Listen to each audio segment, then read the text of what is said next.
Hello again, YouTube. I'm going to show you how I make my post-workout protein shakes.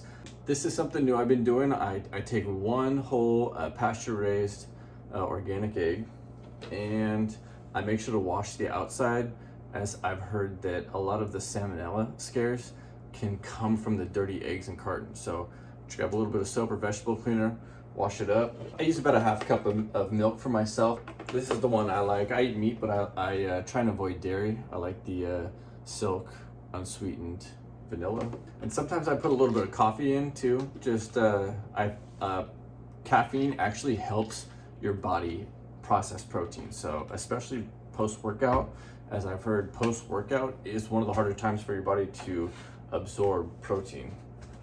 But I'm not using that because I do have a whey protein right now that's got a macchiato flavor, and it has caffeine in it already. Take my B12. This is just because whey protein doesn't have B12 in it. We use a Biosil, product called Biosil. It's kind of like a collagen. And I use the liquid form. There's pill form as well, but I like the liquid form. Usually liquid, it has better absorption. Top this off with water. I know my sweet spot of how much water I like for how much thickness. Then I do these amazing greens. It's basically like powder form of greens. I feel like it's a pretty good source. I started taking these when I got that ulcer. Wasn't eating enough vegetables. I was eating tons of meat, tons of salt, and this is something that helps bring your body back to an alkaline pH. This is that L-Leucine that I use. Helps your body convert the protein into muscle. But yeah, and I don't use a full scoop in my protein shakes because there's already L-Leucine in the actual whey protein powders. I do about a half scoop. A little bit of L-Glutamine also. A little bit of creatine. Sometimes I won't take this stuff. I usually start taking it in winter time. It just helps you hold on to a little bit more moisture in your muscles. And I mean, it's pretty proven that it does increase strength. So right now it's, what is it, December 27th. So we're in the dead of winter, and I am trying to pack on muscle before it gets warm and I start wanting to cut down. Only about like a half scoop, maybe 3/4 of a scoop. And if you don't drink enough water with this stuff, it's kind of pointless. It just dehydrates you and you're not really doing anything beneficial for yourself. I like Cacao Nibs in mine. There are some antioxidant properties in cacao, right? These aren't sweetened, they're just like the chocolate nut from the tree. I always put some fiber in my stuff. Can't really get enough fiber to keep everything clean, especially when you eat a lot of meats. Ceylon Cinnamon, I use this in every protein shake. Ceylon Cinnamon, when you take it, it helps your body break down and use the carbohydrates more. Makes it so that they don't convert to fat, so that they actually get used. Lion's mane, which is very popular right now. Lion's mane is another mushroom powder that increases neural functions in your brain. Turkey tail here. Turkey tail is said to help kind of kill cancer, really. It helps block carcinogens. It's been said to give this to cancer patients, and it really does help fight the cancer. So I just take this in prevention. Here's red reishi, another mushroom powder. This one is said to keep you calm.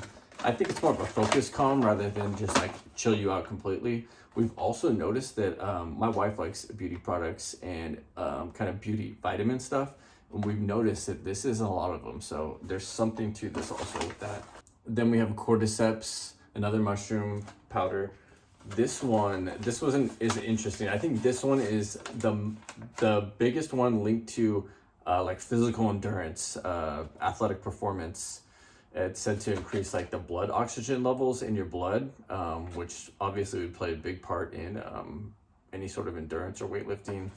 I've also heard that if you were to overdose this is what they would give you to help try and bring you back. This is another one. It's a matcha powder, which is basically green tea powder in powder form. This is a turmeric. It's pretty popular as well. It's an anti-inflammatory thing. All right, now onto the protein powders. We just tried out this new company called Raw.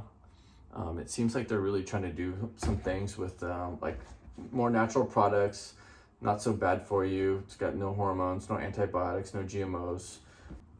I usually do about a half scoop, maybe 3/4 of a scoop.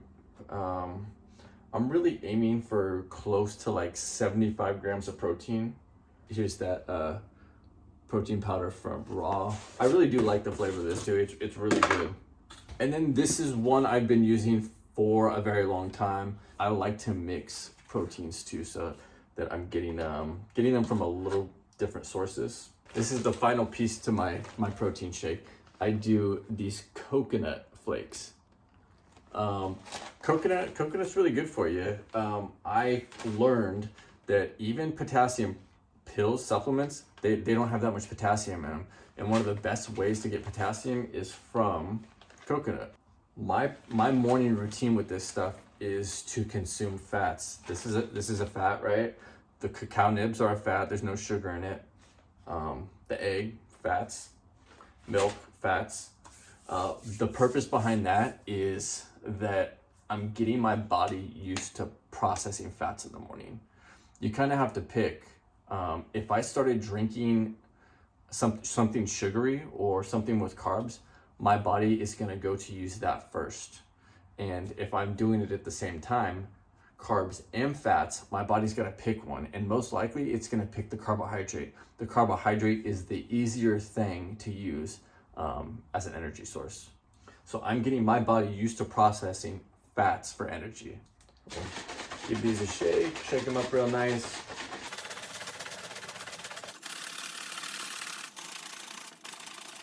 Along with that protein shake in the morning, I like to eat some nuts also. Macadamia are one of my favorite. They're very expensive, but this has been said to be one of the healthiest nuts for you.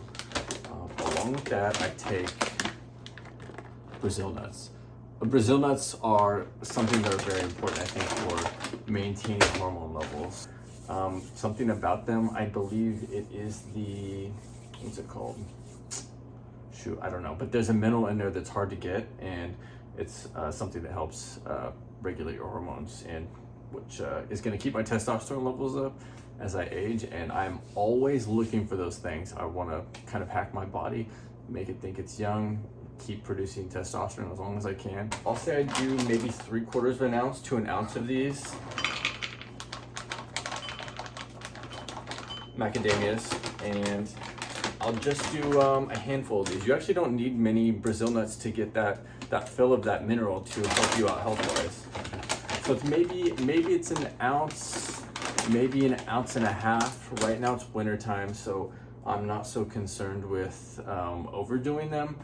When I'm really on point, I'm just eating that protein shake in the morning with some nuts. That's my first meal. My second meal will be a big meal like I show you on the channel here, about a pound of meat and whatever. Sometimes a snack too. Usually during the winter I want to get that little bit extra meal just to get the extra calories because I'm trying to build right now. Quick tip, I like to keep my nuts refrigerated too. I just find that it keeps them better, and especially in the summer, if it gets hot in your house, they can kind of cook. I've heard it doesn't take much for them to actually get cooked, and once the fats are cooked, they're just not as healthy for you. So I always buy raw.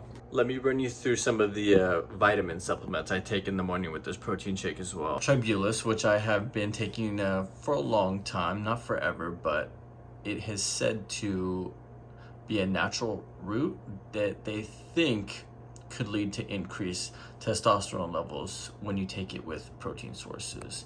I only take about a pill of this in the morning. I just started taking this maybe like 3-4 months ago. The main thing in this is kind of like a natural testosterone complex with natural stuff. The main thing in it is the Tomcat Ali. Next is the K7. K7 has a lot of benefits on its own, but they say D3 is essential, especially for us men. It is one of those things that comes from the sun. It's hard to absorb a lot. It helps us produce testosterone, but the K7 is said to help the D3 absorb. Then B6, this B6 helps all those mushroom powders get processed better. It's also cardiovascular. DHEA is another important one for men's health. It's healthy aging also, I'm sure, for both sexes. Resveratrol, is another healthy aging thing. I think it has to do a lot with the heart, but also just healthy aging cells. Stinging nettle root, I've taken this forever. It's another kind of like natural plant supplement, and it just helps kind of clear out toxins, clear out the bad stuff. Another thing I'll say with this resveratrol, we just started taking NMN, which is kind of an NAD supplement. From what I've heard, it seems very safe, even while pregnant, so my wife's still taking it. And these work together for healthy aging. They kind of repair cells. Some people think it's like the fountain of youth for their cells. And that's my morning routine with the protein shakes. There's the old adage, it's an old school way of thought, but I think it still has some warrant that after your workout, if you're trying to build muscle, you want to get your protein shake within, I think they say it's within the hour, but I think within 20 minutes, half hour is even better. Let's go through that macro breakdown real quick. Looks like just the protein shake here, it's about 574 calories, about 70 grams of protein, only about 8 grams of carbs, which is going to happen. A lot of that's from the fiber. 21 grams of fat. And let's throw in those nuts real quick. Here's with the nuts added. And with the nuts added, about 795 calories. Protein's going to be about the same, 72 grams, 10 grams of carbs, and 44 grams of fat. So it's a decent little meal. Like I say, it's one of 2 main meals for me. So yeah, high calorie meals, but I make sure I get all my nutrition in. You might want to change it up a little bit. If you have evening workouts and do it later, you probably don't want so much energy in it, but this is the science I found around my lifestyle. You have to find your own. I mean, this is a good starting base, but you got to experiment a little bit. You got to do your research and find out the things that work for you, the things you like. Like I said, this is something I enjoy in the morning. Not only is it beneficial to me, but I look forward to it. It's my morning treat. I get to drink a chocolatey little shake with coconut and nuts that I love to eat. So find something that is good for you and that you love and make it part of your life. Because if you're just trying to do something for a diet for short-term gains, it's not going to last. You got to work these things into your life, keep doing them, and that's how you're going to actually be healthy for the remainder of your life. That's how you build on it. It was steps for me. I didn't start with all this stuff. I added stuff, and I'll take stuff away too and add different things. So it's always evolving.